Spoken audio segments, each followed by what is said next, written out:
Yo, Don Popsi here. May gusto lang akong talakayin ngayon na gusto ko sana i-share sa inyo yung grade ko ng elementary. Puro palakol. Yan, nakikita nyo ba? Yan ang grades ko ng elementary.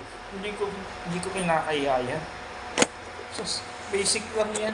Hindi ako nag-aaral, half day pa lang naman yan. Paano ko yung whole day ko na? 75 plus 75, edi 150. Kawawa naman yung mga genius. Kaya mas maganda yung ipabayan na natin sa iba. 75 lang, okay na yun. Makakapasan na yun eh. Makakangat na ako, makagraduate na ako. Hindi kailangan ng 80, 85, 90. Sus!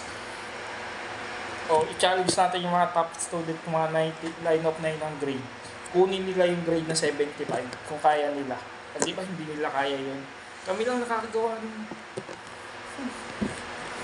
Ganun lang kasimple yun mga paps. Mahirap kunin ng grade.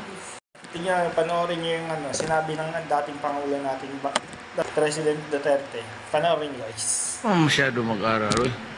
Makapasa ka lang 75. Okay na yan, 76. Iyan, 77, 78, 79, 80. Hindi mo na kailangan yan. Kasi 75 lang, okay na yan. Oh. Sabi ni Duterte, 75, okay na yan. Pasado na yan eh. Ang gagawin mo 76, 77, 78, 79. Sus. 75, okay na yan. Graduate ka na yan. Ako na nagsabi sa'yo.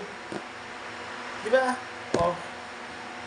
Okay, ganda lang. Don Popsi nga pala. Baka may naitulong sa inyo. Andito lang ako. Page safe.